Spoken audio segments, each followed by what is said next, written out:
حضرت انس بن مالک رضی اللہ تعالیٰ عنہ روایت کرتے ہیں کہ ہم ایک دن مسجد نبوی میں بیٹھے ہوئے تھے تو اللہ کے نبی صلی اللہ علیہ وسلم نے ارشاد فرمایا کہ اس دروازے سے ایک شخص داخل ہوگا رجل من اہل الجنہ، جو اہل جنت میں سے ہوگا۔ تو سب صحابہ انتظار کرنے لگے کہ کون ہے وہ شخص۔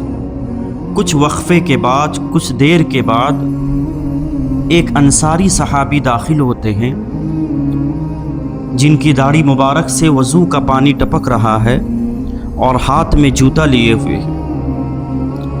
پھر دوسرے دن یہی مجلس سجی ہوئی ہے، پھر اللہ کے نبی صلی اللہ علیہ وسلم نے فرمایا کہ اس دروازے سے ایک شخص داخل ہوگا کہ رجل من اہل الجنہ، کہ وہ اہل جنت میں سے ہے۔ پھر تیسرے دن یہی ماجرا پیش آیا کہ اللہ کے نبی صلی اللہ علیہ وسلم نے فرمایا کہ اس دروازے سے ایک جنتی صحابی داخل ہوں گے۔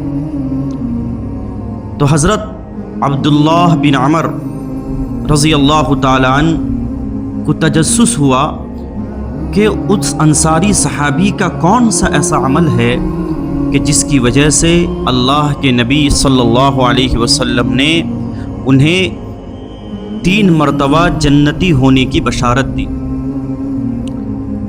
تو حضرت عبداللہ بن عمر رضی اللہ تعالیٰ عنہ ان انصاری صحابی کے پیچھے گئے اور ان سے کہا کہ چچا جان، میرے اپنے والد سے کچھ بات ہو گئی ہے، لڑائی جھگڑا ہو گیا ہے، میں آپ کے گھر میں کچھ دیر قیام کرنا چاہتا ہوں، ٹھہرنا چاہتا ہوں، رات گزارنا چاہتا ہوں۔ تو حضرت عبداللہ بن عمر رضی اللہ تعالیٰ عنہ ان کے ساتھ پوری رات گزاری۔ ان کا کوئی خاص عمل نہیں پایا۔ وہ صحابی رات میں اگر ان کی آنکھ کھلتی بس تھوڑا سا ذکر و اذکار کرتے، پھر چادر اوڑھ کر سو جاتے۔ 1 دن گزرا، 2 دن گزرا، 3 دن گزرا، تو حضرت عبداللہ بن عمر رضی اللہ تعالیٰ عنہ نے ان انصاری صحابی سے فرمایا، نہ آپ نے رات میں اٹھ کر آپ نے نفلیں پڑھی، نہ آپ نے قرآن پاک کی تلاوت کی، نہ آپ نے تہجد کی نماز پڑھی، پھر کون سے عمل کی وجہ سے اللہ کے نبی صلی اللہ علیہ وسلم نے آپ کو جنتی ہونے کی بشارت دی؟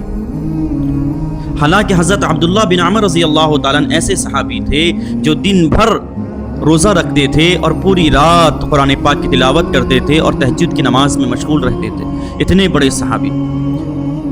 تو انہوں نے کہا کہ بیٹا، میرا کوئی خاص عمل نہیں ہے، لیکن ہاں ایک عمل ایسا ہے کہ مجھے امید ہے اللہ کی ذات سے کہ اللہ کے نبی صلی اللہ علیہ وسلم نے اس عمل کی وجہ سے مجھے جنتی ہونے کی بشارت دی۔ انہوں نے کہا کون سا عمل؟ اور صحابی فرماتے ہیں، انصاری صحابی فرماتے ہیں کہ میرا دل کینہ، بغض اور حسد سے پاک ہے۔ میرے دل میں کسی کے لیے کوئی کینہ ہے، نہ بغض ہے، نہ کوئی حسد ہے۔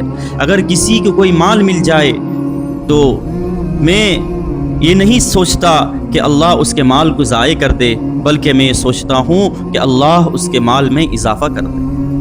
تو حضرت عبداللہ بن عمر فرماتے ہیں تو میں نے ان سے کہا ہاذا ہوا، یہی وہ عمل ہے جس کی وجہ سے اللہ کے نبی صلی اللہ علیہ وسلم نے آپ کو جنتی ہونے کی بشارت دی۔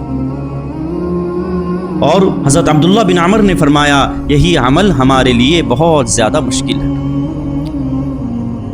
میری بہنیں اور میرے عزیز بھائیوں، کہ اس واقعے سے ہمیں کیا سبق ملتا ہے؟ اس واقعے سے سبق یہ ملتا ہے کہ اصل جنت کے جو اعمال ہیں صرف ظاہری عبادت سے نہیں ہے، بلکہ اس کے ساتھ ساتھ دل کا پاکیزہ ہونا بھی ضروری ہے۔